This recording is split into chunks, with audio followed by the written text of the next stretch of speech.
Le ministre de la Jeunesse, des Sports et du Service civique affirme lors de visites de certains établissements relevant de sa tutelle que le travail sur l'emploi des jeunes se fera au quotidien afin d'obtenir des résultats tangibles sur le terrain. La région de Nouakchott et le PNUD scellent un partenariat en faveur de 100 jeunes bénéficiaires du projet de formation de la région.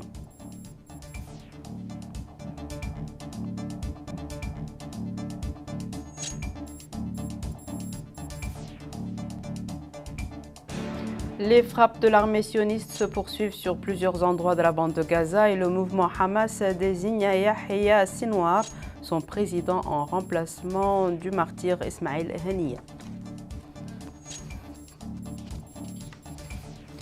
Bonsoir mesdames, mesdemoiselles et messieurs et merci de vous joindre à nous. Comme annoncé dans les titres, le ministre de la Jeunesse, des Sports et du Service civique, M. Mohamed Abdallah Oulouli, a réservé sa première visite à l'Agence nationale de l'emploi, Tashghil, à la coordination des projets d'emploi au programme Mehnati et enfin au complexe olympique. L'occasion pour lui de s'entretenir avec les personnels de ces établissements et de s'imprégner des dossiers dont ils ont la charge avant de leur déclarer que le travail sur l'emploi des jeunes se fera au quotidien afin d'obtenir des résultats tangibles sur le terrain. C'est un récit de Mohamed Khattab. C'est une visite d'information à certains services relevant de son département que le ministre de la Jeunesse, des Sports et du Service civique, M. Mohamed Abdallah Oulouli, a commencé par l'Agence nationale pour l'emploi Tashghil. Ici, le ministre s'est informé sur la nature de la mission de cette institution, les réalisations à son actif et les contraintes qui pèsent sur son action, écoutant des explications présentées par son directeur général, M. Abdel Fattah, sur les missions de sa direction et son rôle au service du pays et du citoyen, sachant qu'elle est une structure étatique chargée de l'emploi des jeunes à travers 22 agences locales depuis plus de 19 ans. Le ministre a ensuite visité les guichets Tashghil dans la Muqatta'a du Ksar, où il a fait le tour des différentes ailes de ces départements et a entendu des explications sur les méthodes et mécanismes suivis pour permettre l'identification et l'enregistrement des demandeurs d'emploi afin de les aider à s'insérer dans le marché du travail.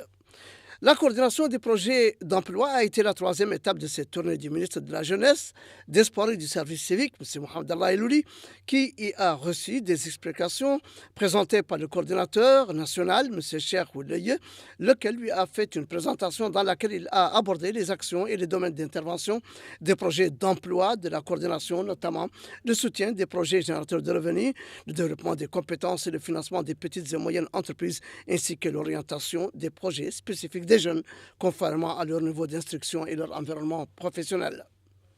Au siège du programme Mehnati, le ministre a reçu des explications techniques de la part du directeur général de l'emploi, M. Hamadi Oulbekay, relatives à la mission et aux objectifs du projet qui opèrent à travers la sensibilisation et l'orientation des bénéficiaires vers la formation professionnelle et le développement des capacités techniques pour exercer les métiers d'une part et pour soutenir les entrepreneurs opérant dans les professions et les métiers d'autre part.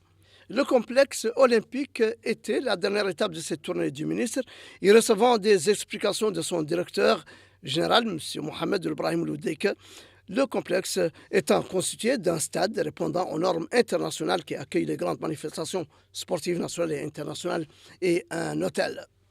Évoquant cette tournée, le ministre a expliqué que la visite est une occasion pour s'informer sur les conditions de travail dans ces structures publiques dépendant du département de la jeunesse, des sports et du service civique.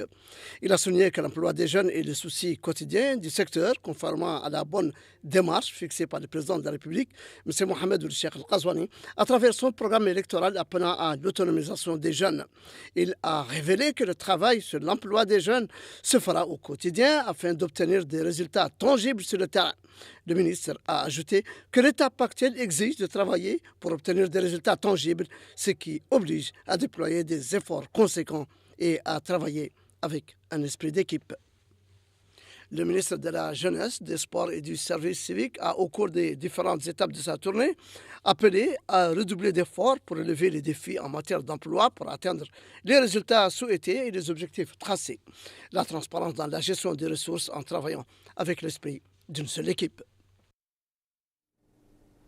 Hier, à l'issue du premier conseil des ministres, le ministre de la Culture, des Arts, de la Communication et des Relations avec le Parlement, M. Hossein El-Meddou, a tenu un point de presse au cours duquel il a commenté les points saillants de la réunion du gouvernement nouvellement formé.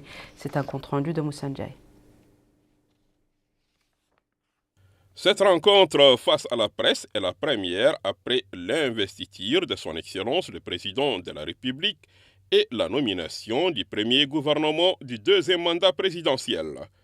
Au cours de cette conférence de presse du gouvernement tenue lundi 6 août 2024 à Nouakchott, le ministre de la Culture, des Arts, de la Communication et des Relations avec le Parlement, M. Hossein El-Meddou, a commenté les résultats du Conseil des ministres. Dans son intervention, le porte-parole du gouvernement de cette rencontre avec la presse a passé en revue 4 points. Le premier est de travailler en équipe où chacun complète l'autre pour obtenir des résultats satisfaisants. Le deuxième point est l'engagement politique.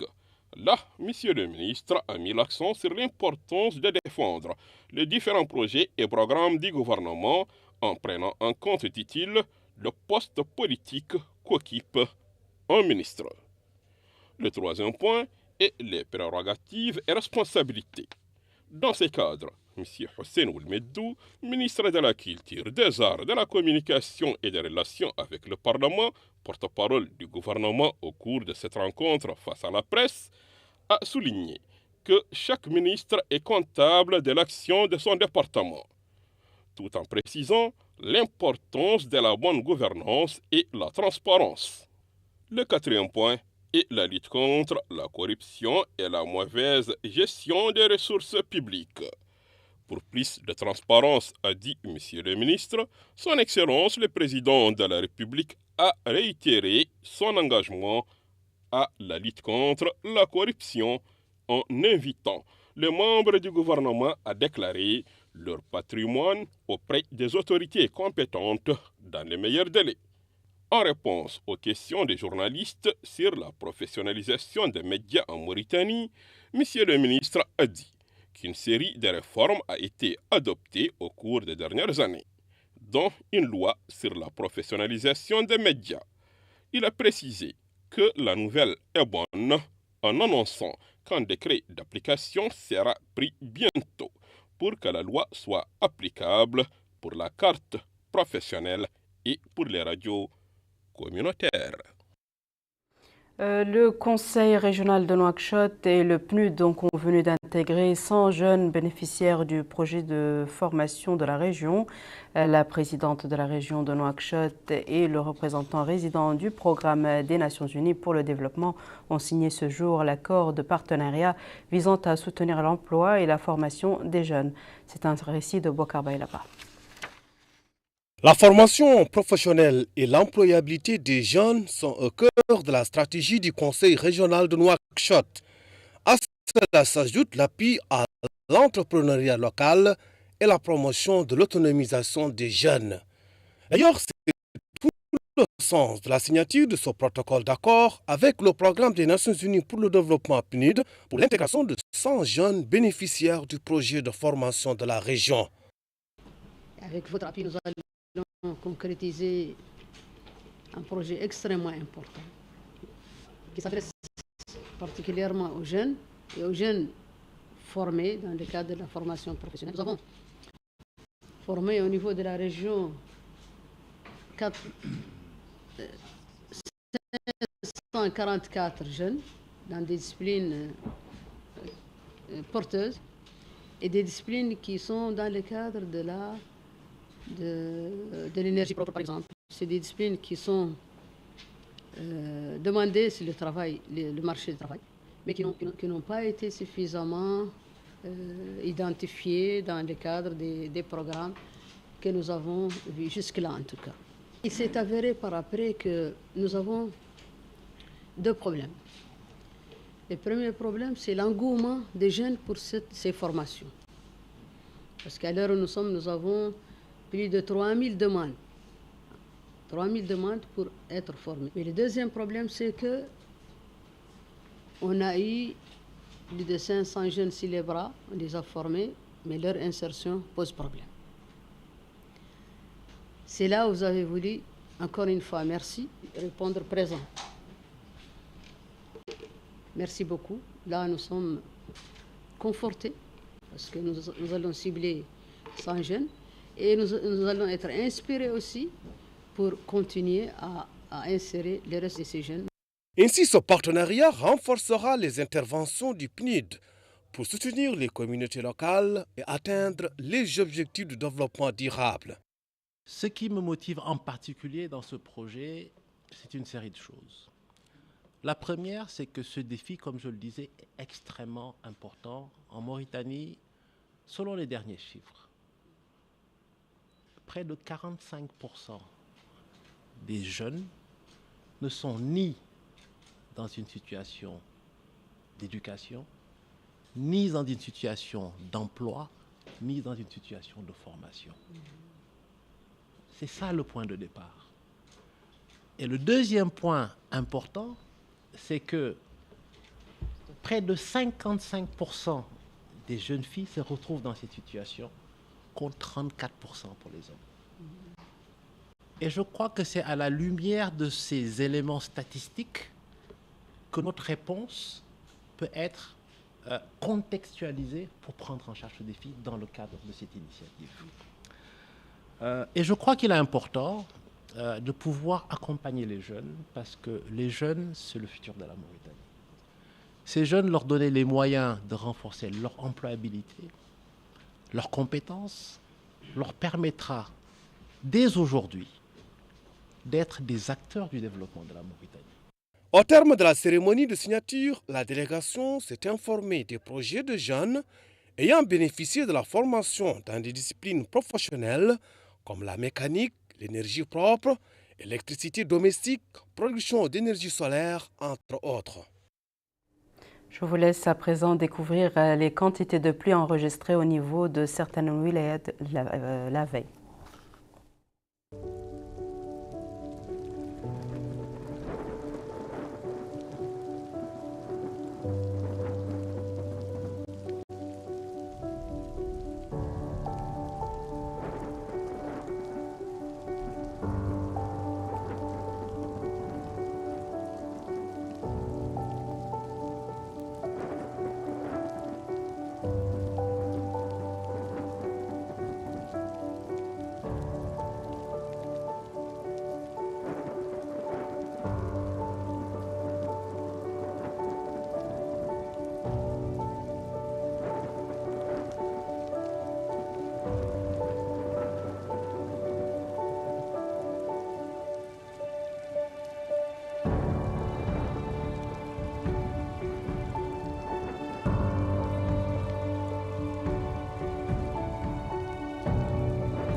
L'Observatoire mauritanien pour l'éducation intégrée de la frange des enfants handicapés dans l'enseignement a lancé hier soir ses activités destinées à aplanir les difficultés auxquelles sont confrontés les enfants en situation de handicap.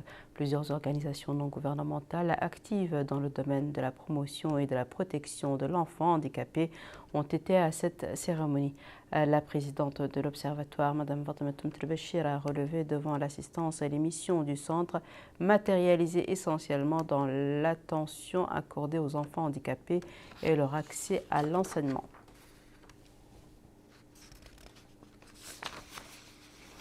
À Gaza, les frappes de l'armée sioniste se poursuivent sur différents endroits de la bande de Gaza, notamment le centre, nord et le sud.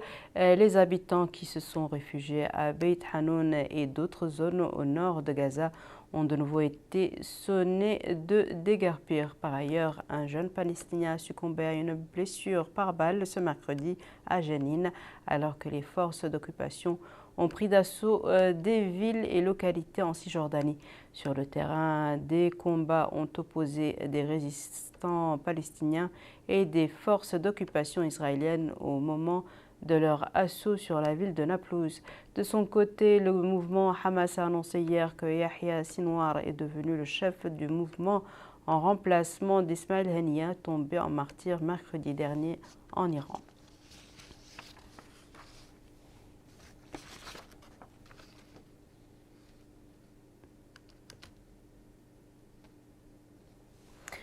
Au Bangladesh, la présidence du pays a annoncé ce mercredi que Mohamed Yunus allait diriger un gouvernement intérimaire après la fuite express de la première ministre Sheikh Hasina. Lâchée par l'armée, la Dame de Fer a été forcée lundi de quitter la capitale en hélicoptère pour échapper aux centaines de milliers de manifestants qui convergeaient vers sa résidence en agitant des bâtons. La décision de choisir Yunus, prix Nobel de la paix en 2006 pour son travail pionnier dans la microfinance, est le résultat d'un consensus entre le président Mohamed Shahabuddin, les dirigeants de l'armée qui sont aux commandes de la transition, ainsi que les leaders du collectif Students Against Discrimination, le mouvement qui a lancé les gigantesques manifestations ayant conduit à la démission de Sheikh Hasina. Dans la foulée, Mohamed Yunus a expliqué à la presse qu'il était prêt à prendre la tête d'un gouvernement intérimaire s'il faut agir pour le Bangladesh, pour mon pays et pour le courage de mon peuple, alors je le ferai, a-t-il indiqué dans une déclaration de l'AFP. Ce sera tout pour ce journal, mesdames et messieurs. À présent, le rappel des titres. Le ministre de la Jeunesse, des Sports et du Service civique affirme que lors des visites de certains établissements relevant de sa tutelle, que le travail sur l'emploi des jeunes se fera au quotidien afin d'obtenir des résultats tangibles sur le terrain. La région de Nouakchott et le PNUD scellent un partenariat en faveur de 100 jeunes bénéficiaires du projet de formation de la région.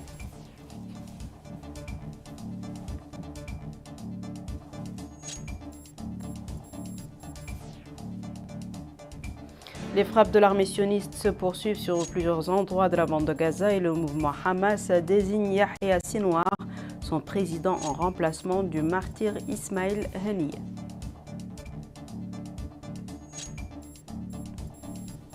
C'est la fin de ce journal, mesdames et messieurs. Merci à vous de nous avoir suivis. Merci de votre fidélité et je vous souhaite une excellente suite de programme sur El Mauritania.